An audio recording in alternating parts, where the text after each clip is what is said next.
온 세상의 온 지식을 서울시민대학 시대 지식온. 안녕하세요. 사격선수 진종호입니다.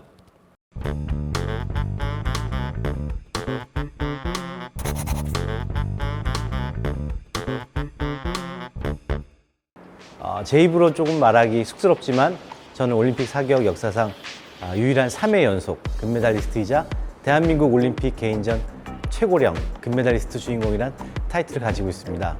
그만큼 오랜 시간 동안 좀 늦은 나이까지 대한민국 국가대표 사격선수로 자리를 지켜왔는데요. 이런 타이틀을 가진 오늘의 국가대표 진종호를 있게 한 힘에 대하여 여러분들에게 들려드리려고 합니다.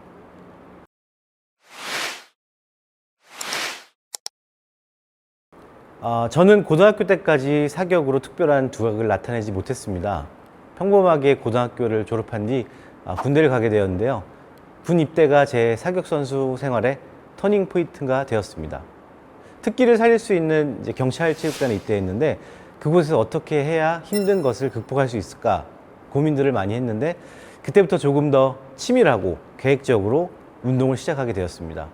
그리고 꾸준한 훈련 끝에 국가대표로 발탁이 되었고 현재까지 20년 넘게 국가대표 자리를 유지하고 있습니다. 국가대표가 되고 난 뒤 제 다음 목표는 올림픽 출전이었습니다.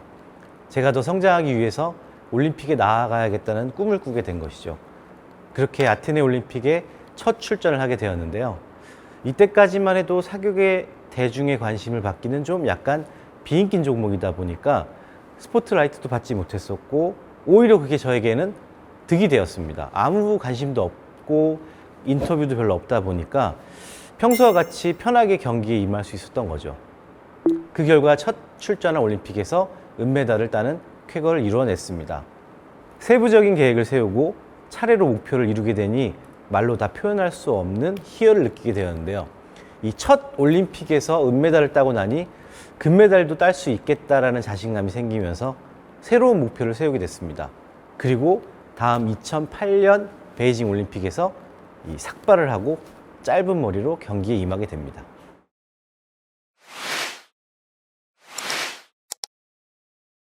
보통 이제 남자들이 삭발머리를 하게 되면 뭐 심경의 변화라든지 뭐 굳은 결이라고 생각할 수 있는데 저에게는 이렇게 큰 의미를 두고 한 삭발은 아니었고 정말 이 외모 같은 데 신경 쓰지 말고 경기에만 집중하자. 나는 올림픽을 하러 왔지 내가 외모를 신경 쓰러 온 것이 아니다 라는 생각에 삭발을 하고 갔는데 첫 번째 경기 이제 공기권총 10m에서 은메달을 따고 나니까 약간 내가 올림픽에서 또다시 메달을 획득했구나 라는 약간의 그 편안함이 생겼던 것 같아요. 부담감도 좀 더 많이 줄어들게 되었고 그 다음 50m 경기에서는 당당하게 또 금메달을 획득하게 됐습니다. 정말 제가 차근차근 세웠던 계획들을 이제 하나 둘 이루면서 결국 이제 금메달이라는 꿈을 이루게 된 것이죠. 이렇게 목표했던 금메달을 땄지만 저는 이제 여기서 멈추지 않았습니다. 다음 목표는 이제 바로 10m 그리고 50m 이 두 종목 다 금메달을 획득하게 되는 것이었습니다. 그렇게 이제 2012년 런던 올림픽을 또 한 번 출전하게 되었습니다. 이 두 번의 메달을 따다 보니까 이제 대중의 관심도 많아지고 금메달리스트라는 이름이 붙여지게 되었는데요. 비인기 종목이었던 사격이 이렇게 많은 분들의 관심과 사랑을 받으니까 저에게도 이제 또 이 응원의 길을 받았다고 해야 될까요? 사랑도 많이 받게 되고 그런 긍정적인 영향을 많이 받아서 저는 그때 당시 런던 올림픽은 제 인생의 최고의 올림픽이었던 것 같습니다. 최고의 컨디션, 최고의 성적. 결국에 이제 목표했던 대로 10m, 50m 두 종목 다 금메달을 따게 되었는데 저는 그때 이제 좀 약간 금메달리스트라는 목표를 다 이루었다는 것 때문에 약간 그 자만감에 빠지기도 했었고 약간 목표 의식도 많이 사라졌었습니다. 하지만 은퇴하기 너무 이른 나이다 보니까 바로 또 다음 목표를 설정하게 되었는데 그 다음 목표가 이제 브라질 리우 올림픽이었습니다. 뭐 네 번째 올림픽이다 보니까 더 많은 관심도 가지셨었고 부담감도 너무 심했었고 욕심도 많이 났습니다. 잘해야겠다라는 압박과 그런 생각들 때문에 첫 번째 10m 경기를 너무 욕심부리고 하다 보니까 제 스스로 경기를 망쳤던 것 같습니다.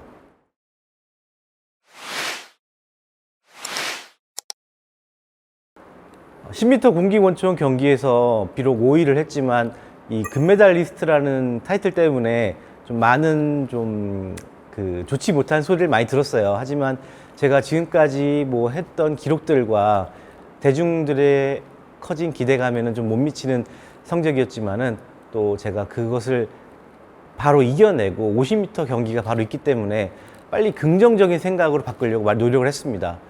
제가 다시 바로 그것을 훌훌 털어낼 수 있었던 것은 주변 사람들인 거죠. 아무래도 가족들이 더 많이 챙겨주시고 그만큼 했으니까 너는 충분히 했다. 또 어차피 너가 너의 경기를 하는 거지 다른 누구를 위해서 보여주는 경기는 아니다라는 그런 말들이 많이 도움이 됐었는데요. 저 자신도 스스로에게 계속 칭찬 그리고 독려를 많이 해줬던 것 같습니다. 제 마지막 올림픽이라는 생각을 하면서 이제는 욕심을 부리지 말고 정말로 내가 좋아하는 사격, 이 사격에 정말로 누군가 보여주기 위한 사격이 아닌 나 스스로를 위한 사격을 한번 해보자. 그렇게 생각을 했었고 50m 경기 당시에도 약간의 그 저조한 긴장감 때문에 저조한 점수가 나오긴 했는데 그 순간 바로 이제 깨우치게 됐던 것 같습니다. 내가 여기서 계속해서 이렇게 긴장하거나 욕심을 내면 안 되겠다. 내 경기니까 내가 좀 잘 풀어야겠다는 생각에 남은 경기를 차분히 풀 수 있었고 결국 이제 50m 경기에서도 금메달을 따면서 사격 역사상 처음으로 올림픽 3연패라는 업적을 세울 수 있었습니다.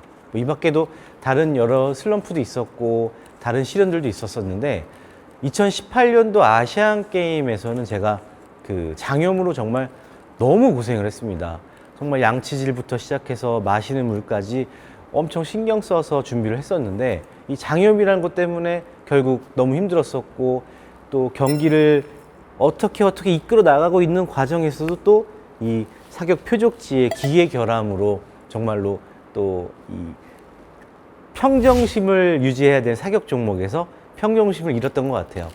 그러다 보니까 내가 정말로 모든 게 사람은 완벽한 게 없다. 아무리 어떠한 상황을 준비하더라도 그 돌발적인 상황이 생기다 보니까 그런 것까지 다 준비해야 된다라는 그런 교훈을 얻게 된 것 같습니다.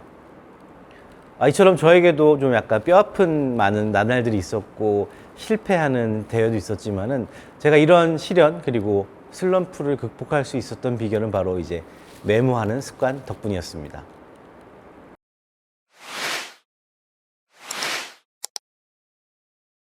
저는 항상 메모하는 습관을 가지고 있는데요. 단순 메모가 아닌 이제 하루 일과를 모두 꼼꼼하게 메모를 하는 편입니다. 연습 일과부터 당시 저의 컨디션, 그리고 느꼈던 감정까지 모두 기록을 합니다. 연습량은 똑같은데 왜 능률이 오르지 않을까라는 이제 의문들이 생기며 슬럼프에 빠졌을 때 저는 이 메모들을 보면서 많은 이제 도움을 받을 수 있게 되었습니다. 매일 같은 시간을 투자해서 연습을 하는데도 왜 내가 안 될까? 다른 부분은 분명히 있었던 것이었습니다. 그래서 저는 목표 달성을 가장 효율적으로 할 수 있는 방법이 이 메모하는 습관이라고 여러분들에게 말씀드릴 수 있을 것 같고요. 자신과의 대화라고 생각을 합니다. 매일매일 계획하는 크고 작은 나와의 약속을 하나씩 지켜가고 또 나 자신에 대해 누구보다 잘 알게 되고 내가 이루고자 하는 목표에 한 발 더 다가갈 수 있을 것 같습니다.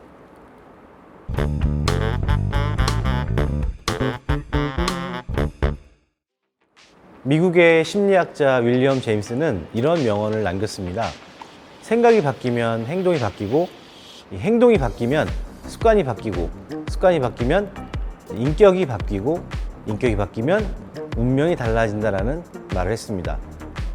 작은 생각 하나, 행동 하나가 운명을 바꿀 수 있는 것입니다. 어린 시절 총을 좋아하던 평범한 소년이 20년이 넘게 대한민국 국가대표 사격선수로 남아 있을 수 있었던 이유가 아닐까 싶습니다. 저는 아직도 여전히 사격장 가면 설레이고 가슴이 뜁니다. 여러분에게 설레는 일은 무엇일까요? 그 삶을 위한 노력 지금부터 시작해 보시기 바랍니다. 지금까지 진정호였습니다. 감사합니다.